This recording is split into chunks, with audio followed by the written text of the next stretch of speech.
Mikoyan Gurevich MiG-21 NATO reporting name Fishbet is a Soviet fighter aircraft with extensive combat history which all began in Vietnam War. Nicknamed Kalashnikov aircraft, rare was a conflict after its introduction that didn't involve Fishbet. One of wars where MiG-21 saw action was Slovenian War of Independence.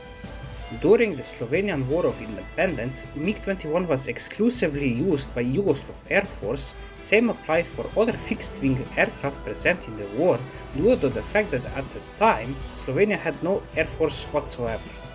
Yugoslavia operated the following variants: MiG-21 PFM, MiG-21 MF, MiG-21 BIS, and MiG-21R. Fishbet in Yugoslav service had three missions to fulfill: combat air patrol, close air support, and reconnaissance. Just a day before the war, MiG-21s flew low and medium altitude show-off force sorties over Ljubljana. In response to such behavior, former Minister of Defense Janez Janša called commander of the 5th Yugoslav Air Force Corps Marian Rodić. He demanded them to stop flying over the capital city within an hour, or else territorial defense of Slovenia would be obligated to fire at them. According to what Janez Janša wrote in his book Premiki, Rodić calmly reassured him that the sorties were coming to an end. Once the war started, at first Fishbet was tasked with combat air patrol as a means to close the airspace around Ljubljana and Portorož. Their role of patrolling the airspace lasted only a day, as they were quickly relegated to close air support role due to territorial defense of Slovenia shooting down 2 helicopters, specifically one Gazelle and one Mi-8.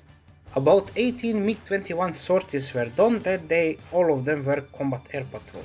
28th of June 1991 marked the beginning of airstrikes in Slovenian War of Independence. MiG-21s, along with other fixed-wing aircraft in Yugoslav inventory, were tasked with attacking ground targets. Their primary targets were roadblocks and barricades, although they also targeted communication and TV sites, airports and facilities of territorial defense. It should be noted that some strikes were simulated as feints. Around 24 sorties were performed by 170th Fighter Aviation Regiment on that day. Weapons used by MiG-21s were predominantly of Soviet origin, such as FAB-250 iron bombs and S-24 unguided rockets. However, Yugoslav MiG-21 was not exempt from being able to carry Western weaponry, such as BL-755 cluster bombs. Those bombs were used in airstrikes in Slovenian War of Independence, although predominantly by other types such as Soko G4 Super Galeb and Soko J-22 Oral. Their sorties where MiG-21s flew without firing their weapons. Example of such a sortie was a mission over Dravograd area, where a pair of MiG-21s performed a low to medium altitude show-of-force flight over troops of territorial defense of Slovenia.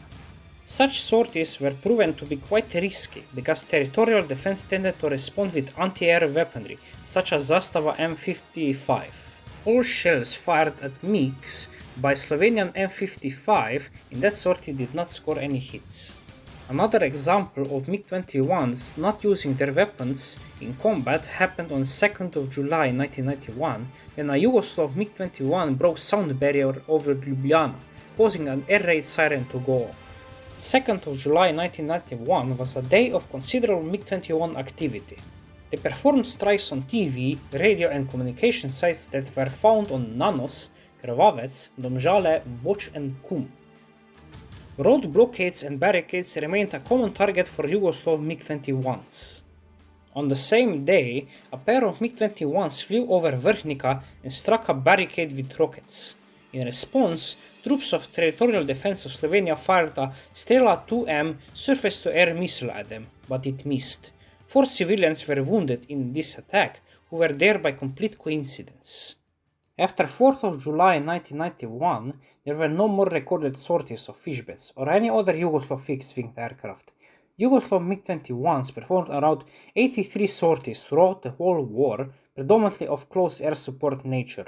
However, the story of MiG-21 over Slovenia doesn't end quite there.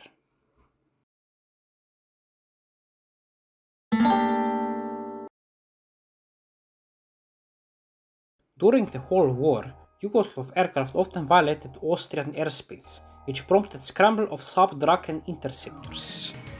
One of the more notable incidents was when a Yugoslav MiG-21R overflew Graz without the response from Austrian Air Force.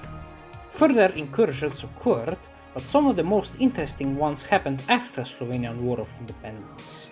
One particularly notable incident happened on 25th of October 1991 when a Croatian pilot named Rudolf Peresin was tasked with the mission to visually scout the withdrawal of Yugoslav forces from Slovenia. Around the time he flew over Karlovac, Peresin ordered the rest of the flight to return back due to unfavorable conditions. He flew alone to Ljubljana and then to Koper, which was all according to his plan. During his return to Ljubljana, Peresin contemplated whether or not to continue with his plan. Eventually, he decided to fly towards Klagenfurt.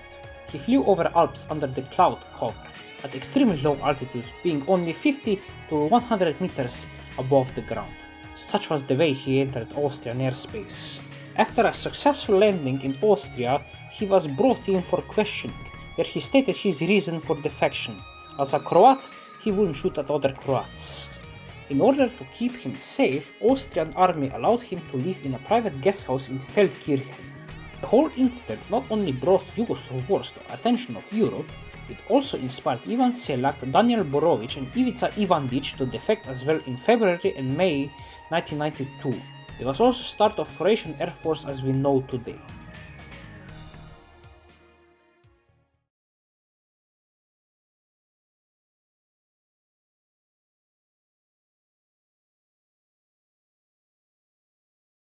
After Yugoslav wars, MiG-21 from any nation did not see any combat over Slovenia. One MiG-21 can be found in Pilka Military Museum. It also has a VR simulator of the set plane which uses DCS World as its base, but the chair and joystick are made out of real MiG-21 parts.